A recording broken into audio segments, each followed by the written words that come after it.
Hey guys, today we're going to look at a very ancient temple called Veeranarayana Temple. Actually, this temple should not even exist. It should have been completely destroyed and razed to the ground. But there are some hidden secrets which make it still standing, even after centuries of destruction. Some experts claim that this temple was not attacked by invaders, but they're wrong. Focus on the faces of the carvings. Every face has been defaced without an exception. You can see this careful, planned defacing in all the carvings. This is a clear example of destruction by invaders because they truly believed that idol worship is wrong. And they're forbidden not only to carve faces, but also to set eyes on carved faces. They consider it evil. This is why all the faces have been scraped off carefully. This is not a case of natural erosion. Nature doesn't focus only on faces. It would destroy every part of the body the same way. A classic example of disfiguration is this beautiful lady. Her nose has been completely cut off, her lips have been chopped off, and her eyes have been removed. Today, sometimes we see in the news that some woman has been disfigured by acid attack. Sometimes women are mutilated purposely to demean them. This was the ancient predecessor to these attacks. And this statue, unlike a human being, will remain for thousands of years as a testimony of hate. But invaders did not just casually destroy this temple. It was a planned effort. Look at the top on the tower. This is really mind-boggling. The people who destroyed it had unbelievable dedication.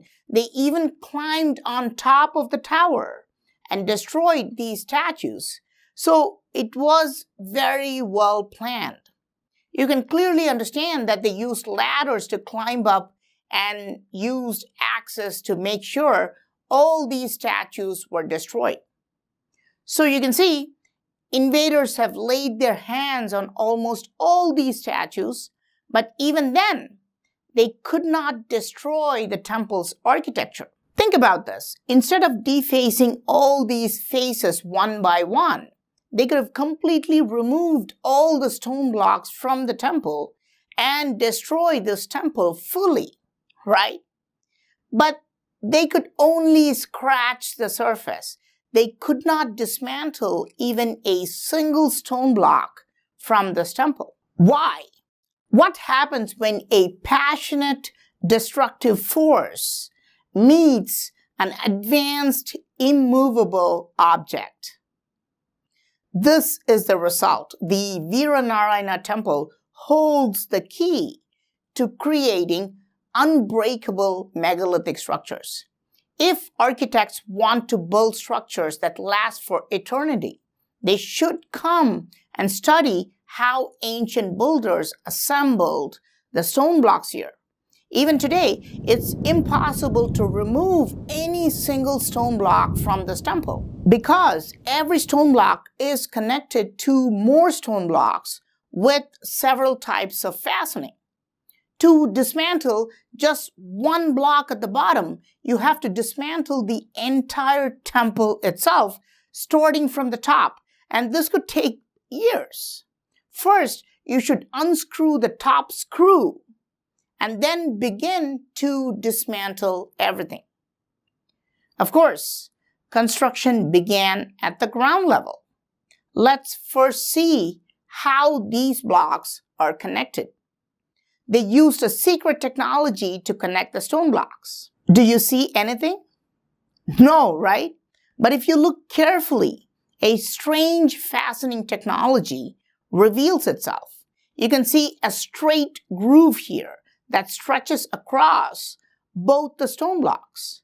What's the purpose of that? Believe it or not, this is the state-of-the-art technology in surgery today. Today, surgeons and doctors no longer use sutures to close the skin. They staple them together, and they say this is much better than putting stitches.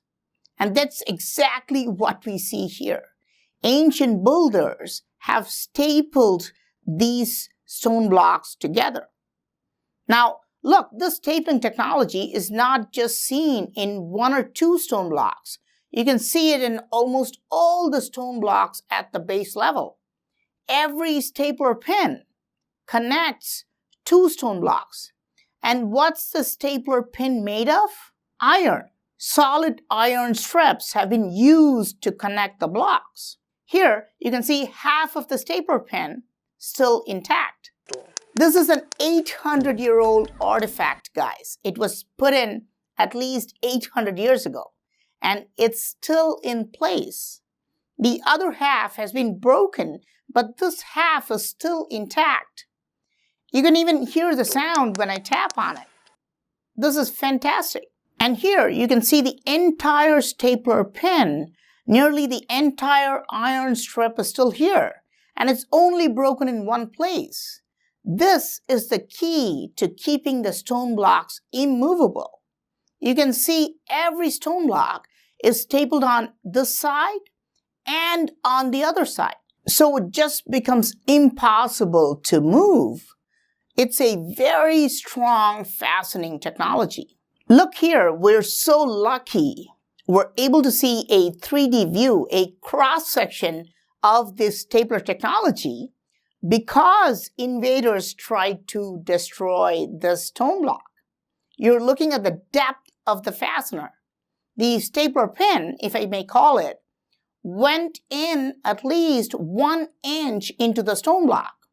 We would not have had the chance to see it had they not tried to destroy the stone block. Now, the point to note here is that invaders definitely removed most of the stapler pins because the metal strips will not just vanish in thin air. But remember, these were the very first stone blocks put in at the ground level.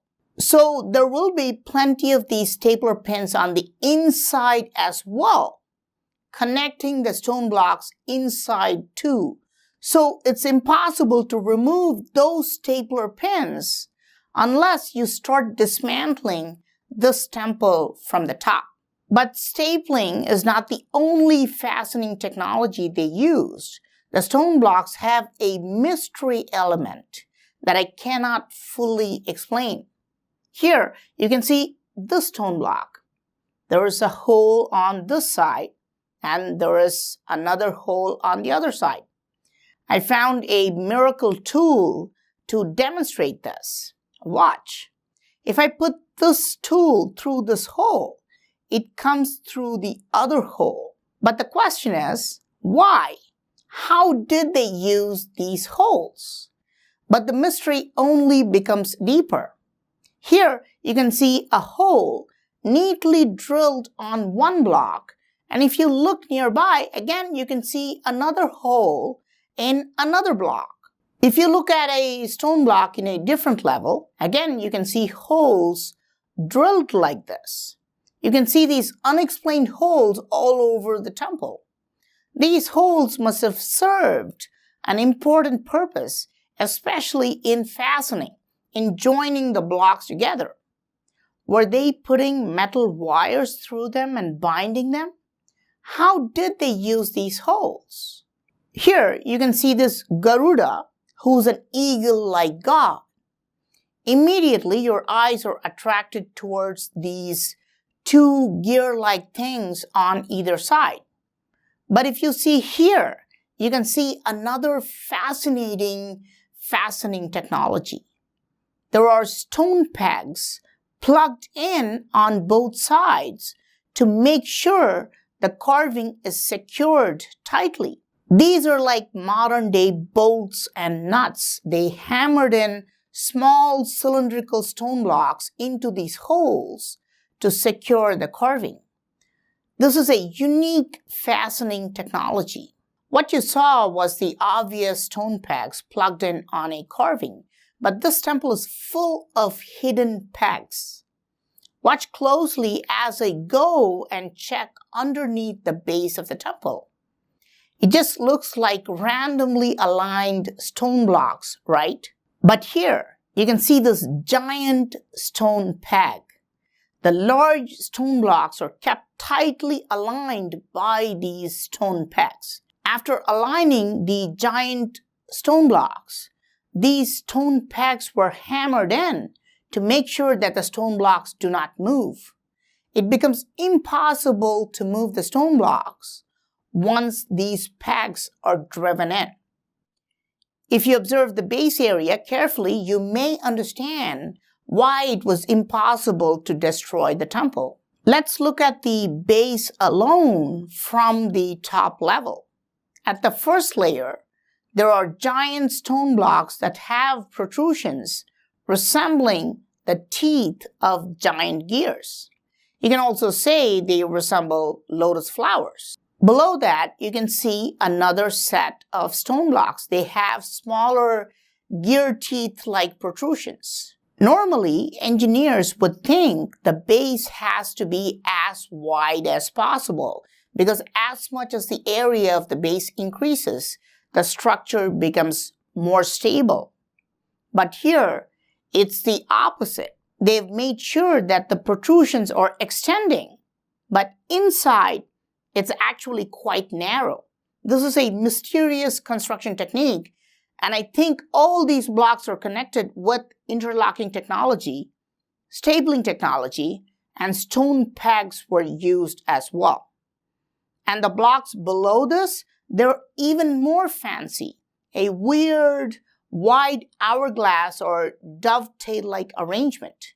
Again, protruding outside, but insides are narrower. The last layer at the bottom is made with wide blocks with multiple corners.